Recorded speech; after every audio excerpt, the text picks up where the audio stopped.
Hello, everybody. We've got a show that promises to be mildly interesting for your listening and watching enjoyment. I'll start with a monologue to address why any of this is even happening.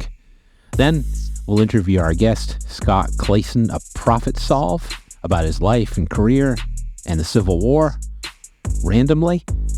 Finally, we're introducing a new segment, the Counter Program, during which we're going to talk about a bunch of fucking losers. But you're not a loser, so pour yourself a stiff drink and stay tuned. Legal Late Night is on.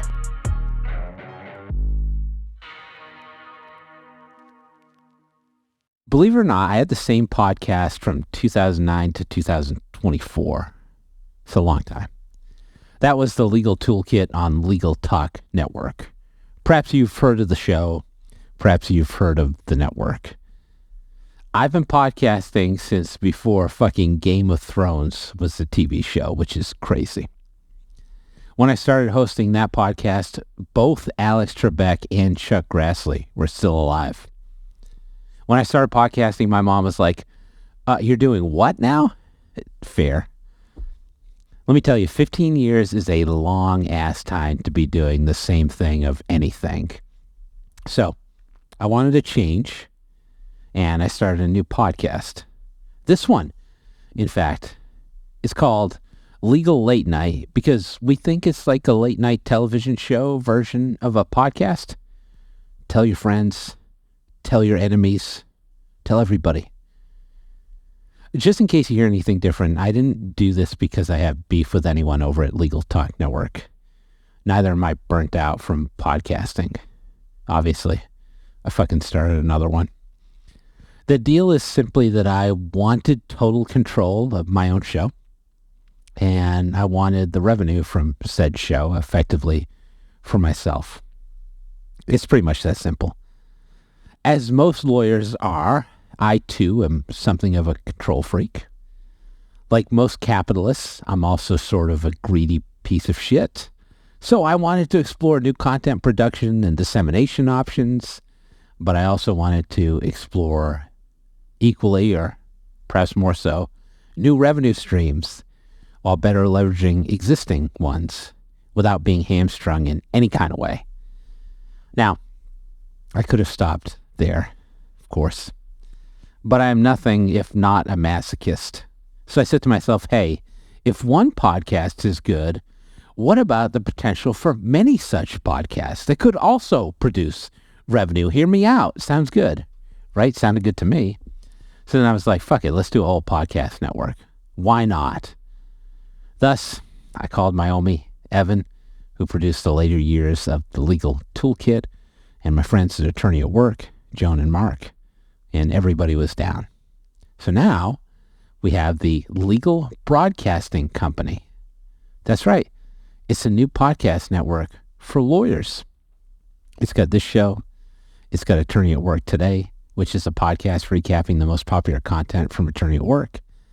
And we'll be launching additional shows when the time feels right. I'm in no rush. I do things correctly, not necessarily quickly. Remember the tours in the air, people. Oh, and we'll also be producing shows for other people, too. It's just a big old podcasting chum bucket. Hopefully, you're the hungry shark, or one of them, because it's always better to have a feeding frenzy, right? I hate doing this meta bullshit, by the way. I just felt like it was necessary to run down how we got here, and this is probably all I'll ever have to say on the matter. Next episode is going to be right back to what I've always done, which is to muse on current issues of business management and pop culture in a somewhat bemused fashion. There'll be music, there'll be AI, there'll be movies, there'll be workflows, and you can bet your ass there will be lots of Quantum Leap references. I'm nothing if not consistent, right? Now that we're clear on everything, also don't forget, like, follow, subscribe, and all that shit, because we're rebuilding our listener base, and that just became far more important to me. Oh, I almost forgot. You'll be getting more bang for your buck because we'll be moving to a weekly format with the new show. Remember that whole masochist part above? Next up, Scott Clasen tells us why TimeSolv has no E and indulges in other tales as well. Well, I've effectively run out of things to say, which is awkward because this is a podcast. So I'm just going to put on a shadow puppet show for the last half hour here or so. The good news is I can make a wolf with my right hand. The left hand, not so much. It looks more like a jungle cat. Now I'm just fucking around. That sounds awful. Let's interview our guest instead. Our guest today, coming back, I think, for, I don't know, we've done like a number of podcasts together. Scott Clasen. Yeah. People should know you're the Vice President of Marketing at ProfitSolv. And I want to say we've done like 4 or 5 podcasts together over the course of time.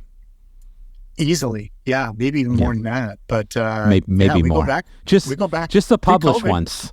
Right. Yeah, exactly. Right. Yeah. Definitely pre-COVID. Thanks for coming back. Glad to be here. But yeah, we've talked a bunch. Thanks for coming on to this. I'm excited for the new show launch. But before we get into the legal stuff, you prompted me. So everybody, if we go 20 minutes on this, Scott is to blame. You used to be a history teacher. Is that correct? Yeah. Yeah. I was a high school social studies teacher for 3 years. I was a history major and taught American history, world history, economics, government, and psychology, all in just 3 years. They threw a lot of classes at me. It was heavy class load for you. Yeah, My just God. about. Yeah. So that's near and dear to my heart is everything history related. And then you said to me, let's talk about Gettysburg. And I said, yeah, let's do that. I don't know if I've ever shared this with you, but I am not a history professor myself, but I've read probably like hundreds of books on the Civil War. I think I've read like 25 Lincoln biographies on their own. Well, you're past me then, for sure. But I'm sure you've read Killer Angels, right? That's the one that's like the read them all, man. That's the one that hooks like most kids like for history is Killer Angels. So that's an awesome book to get started with. Now you have made some pilgrimages, right? You've been to Gettysburg. Do you still get to like Civil War sites? Is it still an interest that you have, even though you're a big old tech executive now? When I was a kid, I lived in Maryland for a few years, and that's what, we visited several Civil War sites. And this is when I was like 11, 12, 13 years old. And that's what really tripped my chair. Like, we went obviously down like Bull Run up to Gettysburg as a kid, but the only battlefield I've been to as an adult is Gettysburg. So, when you get to have kids and you're planning vacation and they couldn't care less about going to a Civil War battlefield, you tend to put that a little lower. But you know what? Now that I think about it, my son's in college now, and my wife, she brews on this just as much as I do. So, we might have to put that back on, our radar, is to hit up some more Civil War battlefields. I like where you're headed with this, Jared. Thank you for this. I'm going to make note and talk to my wife today. Let me know. People be like, man, like, remember that sweet Gettysburg trip we took? We got to hit up Antietam. Like, we got to make this happen. Yeah. All right. Here's the pro tip on Gettysburg visit. Okay. Rent bicycles and bike around the battlefield. I mean, you can do the whole day like this tourist bus that'll take you around, but we weren't into that. We wanted to do it at our own pace, but it's a big, size it's a area. Massive area. Yeah. Right, yeah. Several miles, so like, but renting a bike is the best way, and then biking around the battlefield stuff is the best way to experience it. So there you go. There's your pro tip for your next or first Gettysburg visit. When I was envisioning this show and what it would look like, I thought to myself, Gettysburg bike tours is how we're going to kick everything off. Right. No one's going to be able to turn it off. All right, let's do a little bit of legal. ProfitSolv is a company you work for, and it's sort of like a family of legal products. Exactly. So can you just tell people, like, what do you all have going on right now? Because I think some people might know, like, TimeSolv, which is a company you used to work for, or Rocket Matter independently. But what does this family of products look like, and how do they work together? Yeah, so the ProfitSolv came together as an entity from a private equity group called Greater Sum Ventures, and made their first acquisitions in May of 2020. And actually, TimeSolv and Rocket Matter, the two you just mentioned, happened to be the first two acquisitions in this space. And Greater Sum Ventures' thesis is to go into very specific vertical markets, and they've done this in other industries, and kind of acquire a variety of different software products. So yeah, we have TimeSolv, Rocket Matter, Cosmolex, Tabs 3, Law Ruler. Those are the ones just in the legal space. Orion Law, which we purchased just recently within the last 2 years. And we have some other products that are not as legal specific. But one of the kind of feelings we have here, and not even really feelings, but facts, is no matter where you're at in your law firm journey, whether you're a solo lawyer, or whether you're at a big enterprise level that has 150 lawyers, we have products for you in whatever sort of way in which you need to help in managing your firm, whether it be from the time and billing side to the pure case management side to getting paid. CRM is a big thing that obviously lawyers have been taking advantage of. We have that product with Law Ruler. And then even we have a product I didn't even mention, TitleTap, which started, it's a website and marketing services for specifically law firms. They started it with title agents down in Florida. I didn't know this living in Minnesota, but like in Florida, when you close on a business, your title agent basically has to be a lawyer. And up here, like in Minnesota, not every state is that a law. Right. So people, I've closed on 4 or 5 houses over my life, and like I've never once had an attorney at the closing. And I tell people that who live in Florida, and they're like, "Are you kidding me?" But so title agents, that's where TitleTap got started, was specifically the title agent legal niche, and now I've expanded out, and they provide website hosting and building services along with like Google Ads services and other tools to really feel like ProfitSolv's tools and products can help you from the very, very beginning of an interaction with a client and prospect, and that might be a visit to your firm website, all the way through to the very end where you have a happy customer who's paid you, and even tools that will help you in promoting happy customers who leave reviews for you and such, and everything in between with all that practice management, case management stuff that you and I are very familiar with, and in that lane of what Cosmolex, Tabs 3, Rocket Matter offer. Get paid. Sock away that money for your summer vacation to Vicksburg. It's all good. One thing that's interesting to me is, obviously ProfitSolv has done this. I felt like there was a lot of consolidation of technology products for law firms right around like the pandemic era. Yeah, that's true. And that's slowed down a bit. And I feel like that's partly because of point solutions versus holistic solutions and the viability of each of those. I want to talk a little bit more about that with you in a second. But do you feel like there's going to be these big roll-ups continuing moving forward?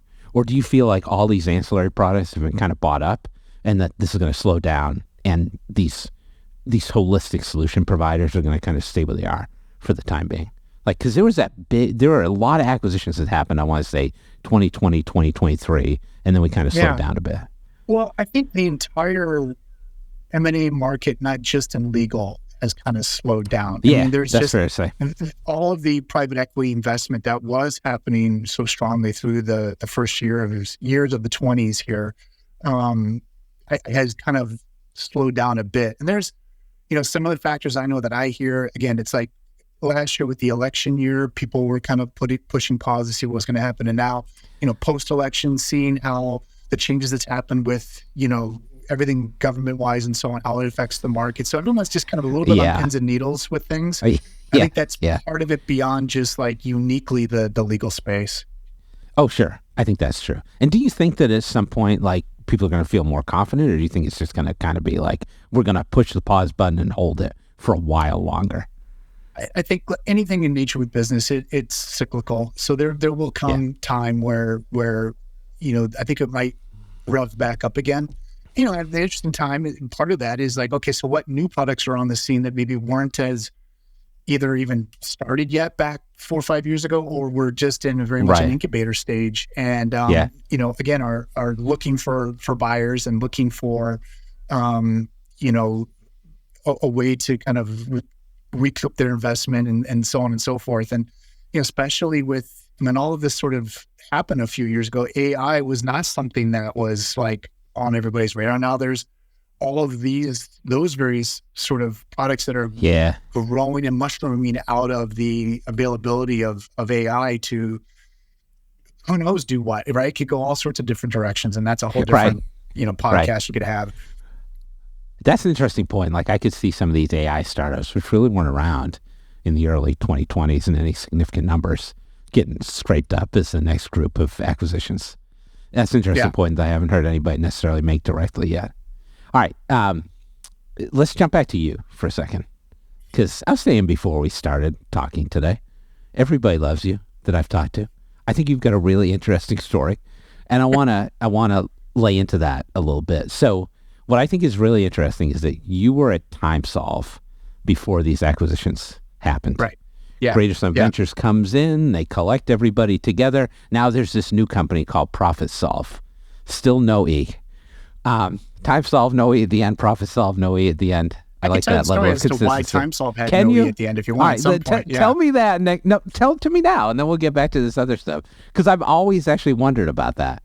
So there was basically it comes down to, website domain availability. And, TimeSolv was started back in 1999 by some guys that it was eventually bought by Thomson Reuters, and then eventually spun off by our former CEO, Raza Hassan. And at the time, back like in 1999, somebody owned TimeSolv with an E.com. Damn, even back in 99. Wow. Yeah. Right. And I thought you might have been able to get that one in 99, but I guess not. Well, no, you couldn't apparently. And however, we do own it now because, we kept our eye on it. And that's one of the things I did one of my first few years was to see if it was available.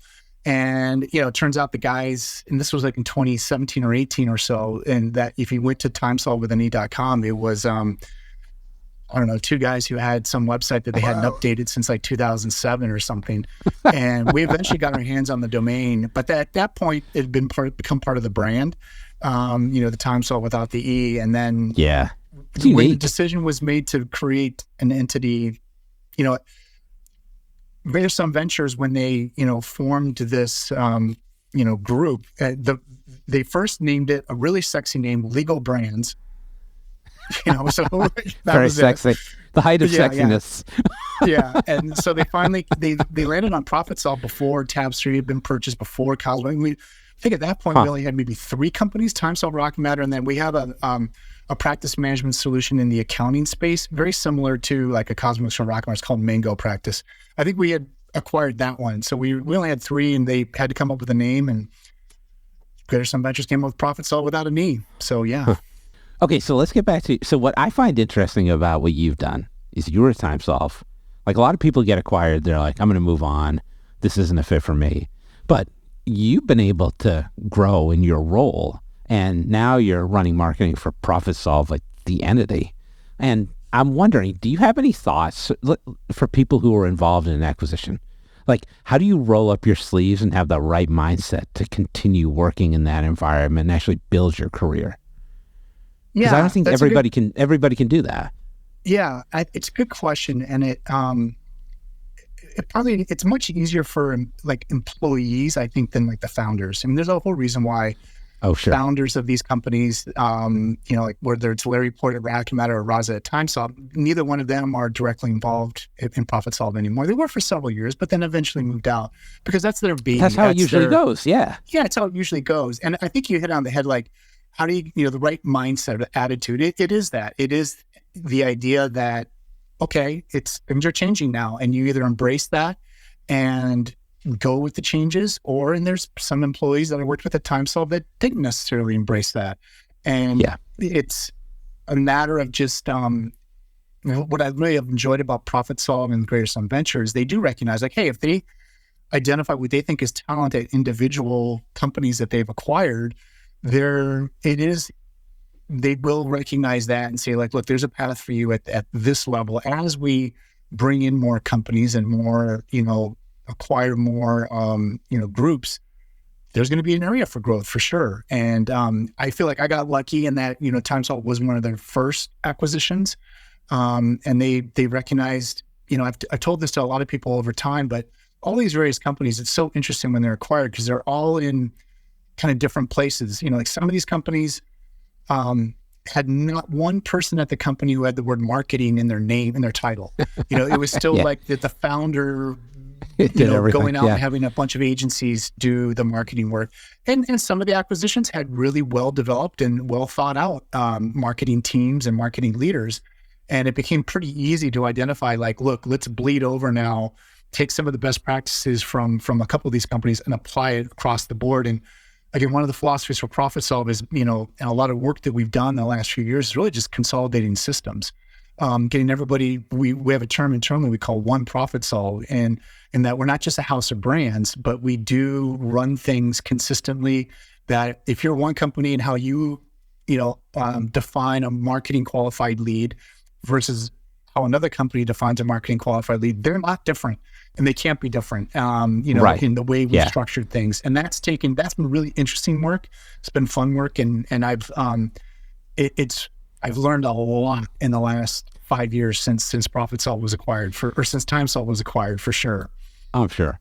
One of the things I really like about tech companies as opposed to what I see in law firms is that tech companies are really good about identifying talent and then finding a role for them. Whereas I feel like in traditional businesses and law firms in particular, it's like we have a role, now we need to force that person into the role. I don't know if you've seen the same thing. Yeah, I think it's, part of it depends on, again, all these technology companies are young enough where you were allowed to sort of, I call it kind of choose your own adventure in some ways. For those of you that remember the Choose Your Own Adventure books, right? Oh, Scott, I do. Yes, thank you. So it is like, and as part of even hiring people for the ProfitSolv team, a lot of what I have told people is like, we're the ones who are creating the culture of what ProfitSolv is. You're not coming in and adapting to a culture that's been around for 3 decades, 4 decades, 5 decades, whatever. We get to create the culture, and that's exciting for a lot of people. Like, that's cool. We're making the rules as we go here, which is fun. It's fun to build stuff. Let me ask you one more point on the ProfitSolv world, and then I want to get a little bit to AI. But in terms of lawyers buying products, right? So there's been discussion around what's better. Like, do I want like various point solutions to solve specific problems for my law firm? Or do I want a holistic solution where I can aggregate data more effectively, where I can access more features in one platform? I think I probably know where you come down on this, being a ProfitSolv. But what are the advantages to utilizing a product set like ProfitSolv versus buying like 17 different programs to do 17 different things? I think part of it comes down to what you said. Like, there's the ease of, like, I don't need to keep my thumb on 15 different products, 15 different logins, 15 different, entities. And we all sync, we all have integrations and, those sort of things. But I think having as much of your various tools as you can, I think, that it's not going to be perfect in one place it just makes life easier. And I can say that from the perspective of a digital marketer with the tools we use. Like, we use HubSpot for a lot of the things that we do. And I could have used like 5 different tools that I can now accomplish with just HubSpot, and we use Salesforce as well. So I see the equivalent in the benefit of using tools. And the key is they still have to be really, really good, because there is the idea, the point to point. I want to just get best in class of each lane of products and make that work. And sometimes, and again, I think it depends on where your journey is as a firm, how sophisticated you are. There is still a lot of law firms out there who forget like sophistication and, the top of the line end-to-end solutions. Like, look, they're just wanting to get off of using Excel and Microsoft Word and, that's true. Yes. manual ways. It's like, so we as the technology companies, I think sometimes forget, like, these actual firms there's still a lot of white space, and they're not using any cloud-based practice management solution or even an install practice management solution. they're still using, a hodgepodge of things that worked well for them. Good enough, good enough for government work, kind of check the box sort of thing. Right. And haven't looked to evolve beyond that quite yet, frankly. That's crazy. You still got firms running prices on Excel and Word, and now Microsoft's got AI packages for both those platforms. So life comes at you fast. I want to do a little two-step on AI with you, if you're interested. Sure. I want to talk about AI in the first instance in terms of time and billing software features. How do you see AI affecting that for law firms? Because I feel like there's a lot of funnels where money gets lost, and I feel like there's a lot of inefficiency in law firm time tracking and billing. And is AI going to fix all of that? Some of it? What should law firms be looking for as far as that's concerned? Honestly, I have no idea, Jared. I mean, I really, truly, it's such a interesting time with AI and how it can be used that, for the time and billing specifically, I think that one's going to be the hardest nut for AI to crack. Yeah, I guess in a way it's hard to say because it could be almost anything, right? Yeah, and I think back of how I'm trying to put myself in the shoes of a lawyer who's always vexed, as a lot of lawyers are, in I gotta freaking put in my time entries today, or I gotta put in my time entries from last week, or shit, I forgot my time entries from last month, kind of thing. And how could AI help solve that puzzle? And there's some maybe somewhat easy way of hey, go look at all my calendar events from the last month and turn them into time, whatever. But how's it gonna assign it to the specific correct matter and client? And right. I don't know. I mean, there's still that specifically such a human element touch point to it where, even if you had an hour-long event on your calendar that could easily be turned into a time entry for a client matter, you decide well, the first 30 minutes of that meeting, we were just kind of bullshitting around. We weren't talking about the case. So I really need to It'd be hard for an AI to do that. Minutes. I don't know how AI is going to find that, right? Maybe you dump in the recording, you record everything, dump it into AI, and AI decides what was relevant conversation for billable time. I don't know. Who knows at this point? And I think the point you make is interesting in that, I was just talking with somebody about this before we got on to record this episode, which is, everybody thinks AI is this panacea where it's okay, this is going to fix everything. I just have to turn it on, and now I don't have to worry about X, Y, or Z, but it's still really an assistive technology. And I think it's almost like everything else that you would do to run your business. If you're going to deploy AI and try to do a better job in time capture and billing, it's not autopilot. You got to figure out how that's going to work in your practice. And I think that's where a lot of law firms kind of stumble on this front, especially the smaller firms. I think it's where a lot of people stumble with AI. And I feel like over the last year, the big light bulb moment for me for AI is schools should start teaching about how to produce the prompts for AI. It's all about how you prompt that thing and have the back and forth conversation with the AI where it's not just asking one question, getting the answer, and you're done. It's whether you're dumping in given an Excel spreadsheet, asking it to produce a pivot table, that's where the real talent is going to lie. Is call it AI prompt engineering. Oh man, I've been telling people, train your kids to be prompt engineers. They'll never be without a job. That is the truth right now, at least.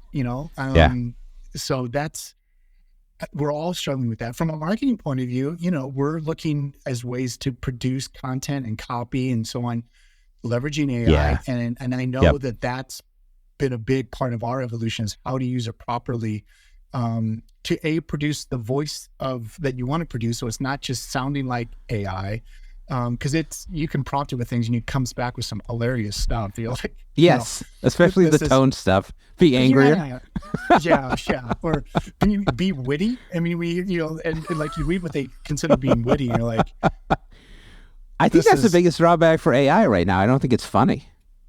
Well, when AI starts getting funny, I'm in trouble. Oh, why start now, Jared, being funny? Let me ask you one more AI related thing. You've heard this a million times before. Everybody talks about it. X thing is going to be what finally kills the billable hour. And no thing has actually done that. I know. Isn't that crazy? Is AI the thing that's going to force lawyers to look at alternative fee structures, or is it just going to be same old, same old? I think it'll be same old for a while still, frankly. I think a lot of law firms are I still kind of knew you would say that. I was hoping you wouldn't, but well, and I, and again, somebody from TimeSolv, which was pure, just really good time and billing. Like we pushed for a long time about, make it project based. It should be based on how much time you're spending on the matter. Just like an IT company or a construction company, they budget hours to get the work done, but they're still presenting to you a flat fee as the client.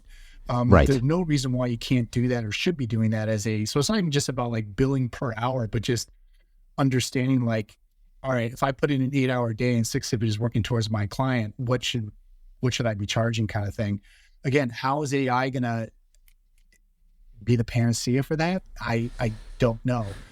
There's maybe some different ways to attack it. Like now, almost brainstorming right now, like, okay, you give it a project plan that, you have like, here's the tasks and milestones and dates and so on. Here's what I charge per hour, produce a flat fee. And, again, you're going to have to tweak it from there, but there's already tools that can do all those things. I know attorneys who do that in ChatGPT. They're like, here's the project, price it out for me in my area, in my practice area, in my geographic area. Yeah. That makes sense. That's a good, I think, starting point of doing that. And that, again, if enough, I think law firms adopt that, then like slowly but surely, hey, the billable hour itself would go away. But it is, you could probably make a joke, when the apocalypse happens, we'll have cockroaches in the billable hour, it's still around. It's been a long time coming, man. Scott, a fun discussion as always. Do you want to hang out a bit longer for an even more fun discussion and play a game that will absolutely be rigged against you? Oh, well, how can you say no to something like that? All right, we'll be right back. We'll be right back with Scott Clasen from ProfitSolv. There's a seventh dimension beyond that which is known to man. It is a dimension as vast as a small bucket and as timely as a food delivery service app. It is the middle ground between dank audio and, the really good sounding audio that we try to produce. It lies between the pit of a man's fear about being replaced by AI and his suntan lotion for combating global warming. This is the dimension of something not quite legal tech and something not quite business management either. And it might be called the counter program. No, it is. I'm actually calling it the counter program. That's what I'm calling this segment. It's a podcast within a podcast. This is a conversational space where we can address usually unrelated topics that I want to explore at a greater depth with my guests. Expect no rhyme and very little reason. So Scott, I'm a trivia guy. You probably saw this coming. This is a very first episode of what will hopefully be many episodes of this new show. I want to focus on... From here. We can only go up from here. I wanted to do famous first, but I decided to do something a little bit different. I want to do infamous seconds. I want to focus on famous second place finishers. Okay. What do you think? I'm good for it. So, as Ricky Bobby said in Talladega Nights, if you ain't first, you're last. But that's not true. There's always a second place. So, Scott, here's my first question for you. Like I said, I want to go easy on you. I'm even going to give you multiple choice because you're kind enough to come on and be the first guest for this new show. So, question 1. This is the only NFL quarterback to have lost 4 Super Bowls in a row. Now here's your multiple choice. Fran Tarkenton, Joe Kapp, Dante Culpepper. I need to get my Minnesota Vikings out there first. Got it. Or Jim Kelly. Who is it? That would be Jim Kelly. Yeah. Tarkenton only lost 3 in a row. Joe Kapp, not 3 in a row, but 3 Super Bowls, and Joe Kapp lost the other one for the Vikings. So yeah. This is really an excuse for Vikings talk. Can I ask you, what are you thinking this year? JJ McCarthy? The JJ McCarthy era begins? AJ McCarthy is JJ Jefferson, Justin Jefferson. Yeah. Full disclosure, although I've lived in Minnesota for, 40 years now, I'm not like a dyed-in-the-wool Vikings guy. Like, I didn't grow up like But I don't feel like you can be anti-Vikings in Minnesota, right? You like the Vikings. Really? There's a lot of Green Bay Packer people here because, Wisconsin's so close to Oh, I had no idea. Really? Oh, yeah. Like, my wife wow. is a great example. She grew up in Wisconsin, and, when the Vikings play the Bears, she just hopes the stadium blows up. She can't stand both teams as a Packers fan. So that's so all right. Who's your original team then? People will hate me for this. It was originally the Dallas Cowboys, and this is because I lived in Dallas. It's okay to be a front runner. I lived in Dallas No, when I was... you're legit. You're from Dallas. That was when I was... This is before I lived in Maryland. So I moved from Dallas to Maryland. But yeah, we lived in Dallas, and we had season tickets actually for 3 years. This was back in that's cool. Roger Staubach, Tony Dorsett, late 70s. They won a Super Bowl my first year we lived there. So I was like... Great time to be a Cowboys fan. Yeah. It was fantastic. The Cowboys in the 70s. And then I slowly kind of grew out of that. And when, it's weird. I love the NFL, I love football, but I don't have that's my team. Like, this is my favorite team. I was a Vikings guy hardcore until 1998 when... Oh, God. That was a rough year. 15-1, and we thought they were going to the Super Bowl. And that was very bad. And so I'm emotionally detached from the Vikings. And that's the best way to be a Vikings fan, is to be happy for them, but don't place expectations. This year, everybody, and that's a collective thing here in Minnesota, is we're all sure, they went 14-3, but we knew they were going to lose to the Rams in the first round of the playoffs. It was just it's so funny. Everybody I talked to who was a Vikings person was like, "Yeah, this is not happening." yeah. So I don't invest myself emotionally in the Vikings, and I haven't since 1998. I've been, a very. I think that's the best way to be a sports fan. Don't get emotionally invested. Yeah, way too many people just live and die, put their own identity into be based on how their sports teams are doing. It's like, you have no control over any of this. Why are you so invested in it? Oh, sure you do. If you wear the right T-shirt, your team is going to win. I don't know if you're aware of this. Or sit in the right position and keep your hands folded just right for the entire game. Don't fucking move from that spot on the couch. They just went on a 20-0 run. All right, I got another, what I think is a layup for you. Okay. And tell me if you need multiple choice. I don't think you will. This basketball player was 1-8 in the NBA Finals for his career, losing his first 6 in a row to the Boston Celtics. And he is currently the NBA's logo. Who do we have here? Oh, yeah. God, it's funny. Until you mentioned the logo, I wasn't sure exactly. I'm here to help. Laker. Yeah. Because they're all losers. Sorry, that's why I did this. That's Jerry West. Jerry West. Indeed. All right, Scott, you're 2 for 2. Let's ramp up the intensity a little bit. Okay. Man o' War is regarded as the greatest racehorse of all time. He only lost once in his entire career with a record of 20-1. What was the name of the horse that beat him? Would you like me to give you some names? Yeah, give me some multiple choices. Horse racing's not really my wheelhouse much, but yeah, okay, give me some multiple choices. Not me either. We're just not degenerate gamblers. Okay. John Paul Jones, Dark Horse, Upset, or Man of Peace? What was the horse? I would say John Paul Jones. Oh, all right. I threw that in there to distract you because it's actually Upset. This is crazy. Upset. The name of the horse that beat Man o' War, the only time he ever lost, is called Upset. Yes. Is that how we got the term Upset when I think it may be. Yes. Because wasn't Man o' War way back in the 20s or something? 20s. Yeah. Yeah. It lost to this horse in August 1919 at Saratoga Raceway, if anybody's interested. But yeah, I think that's where the terminology comes from. Wow. Interesting. Okay. Scott, you're doing pretty good. It wasn't the bass player for Led Zeppelin? No. It actually lost to John Bonham. This may be more in your wheelhouse. We'll see. Not horse racing. This college basketball team is often referred to as the greatest to never win a national championship. And the University of Houston's Phi Slamma Jamma squad's best chance for a title crumbled against this underdog who handed them a last-second loss in the 1983 NCAA final. Who did the University of Houston team 1983 lose to? I have multiple choice if you need it. Game vividly. NC State. Jim Valvano. Yes. Yeah. NC State. Very good. Very good. Got two more for you. Okay. This is very memorable as well. I think you got this one.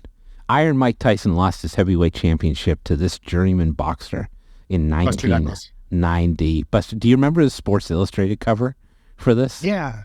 This is like one of my most laser-focused memories I had as a child. I was like, holy shit, Mike Tyson lost. And then they had the Sports Illustrated cover. It's crazy. It's crazy. Like, you remember where you were, time and places. I remember I was in college at the time, actually, and I was at a house. There was like a party going on or something, and I happened to be outside or something. Two guys came up. They're like, holy crap, nobody's going to believe us when we say that, Mike Tyson lost, because they'd been watching the fight or something. And I was like, what? Yeah. It was staggering. He was like invincible. Speaking of upsets, that truly was like a mind-blowing upset at the time when it happened. I feel like that's got to be maybe like top 5 sports upsets for sure ever. Yeah. Now, Scott, I had this one teed up for you just in case you went 5 for 5 in the prior questions, because I couldn't have you run the table on me. Right. Not as guess number 1. Not as guess number 1. This sets a bad precedent, So let me take you back to the year 1913, when an amateur golfer named Francis Ouimet won the U.S. Open golf tournament, which was held that year in Brooklyn, Massachusetts, by defeating 2 British pros in an 18-hole playoff after a 3-way tie during regulation. What were the names of the 2 British golfers he defeated? Was it Tiger Woods and Phil Mickelson? Were they Eric Morecambe and Ernie Wise? Or was it Harry Vardon and Ted Ray? Who did he beat? Harry Vardon and Ted Ray. Yeah, I actually read the book, The Greatest Game Ever Played. No way. You knew this? Well, I didn't remember the names off the top of my head. Holy shit, I'm impressed. I knew it was Harry Vardon and the other guy, Ray. It's a great book. The Greatest Game Ever Played is the name of the book. It's called The Greatest Game Ever Played, because not only did he win it, but like he grew up across the street from like Brookline. Like he like literally walked home during the U.S. Open to like his house across from like the 17th green. Just, it's ridiculous, the story. Crazy. Scott, you continue to surprise me, sir. I thought that was going to be the question I could stump you with, but clearly not. I am a font of useless knowledge, especially when it comes to sports-related stuff. Like I'm ridiculous and not proud of it. I told you I would try to tee you up here. Scott, thanks for coming on. Thanks for playing. You're great as always. You'll always be first place in my book. Oh, stop it. Well, I appreciate you having me on, Jared. It's fun, this new endeavor, new podcast that you've launched, and excited to see where it goes. This is fun times. Thanks, man. We'll have you back on again at some point. Take it easy. Absolutely. Appreciate it. Thanks to our very first guest ever on the new show, Scott Clasen of ProfitSolv. To learn more about ProfitSolv, visit ProfitSolv.com. Remember, importantly, that's ProfitSolv.com without the E. ProfitSolv, all one word. ProfitSolv, no E.com. Now, because I'll always be a 90s kid at heart, Melissa Joan Hart, that is, whose true passion is burning CDs for anyone who would listen, I'm now just doing the modern version of that, creating Spotify playlists for every podcast episode that I record, where the songs are tangentially related to an episode topic. This week's playlist is Hot Licks of the Civil War. And if you don't think I can create a playlist of hot licks of the Civil War, you, my friend, are solidly mistaken. It's sponsored by Ithaca Hummus, the crack cocaine of hummus. I'm just kidding, by the way. Ithaca Hummus hasn't sponsored shit. But I wish they would. Hit me up. Your hummus is amazing. Join us next time when I perform experimental surgery on Evan.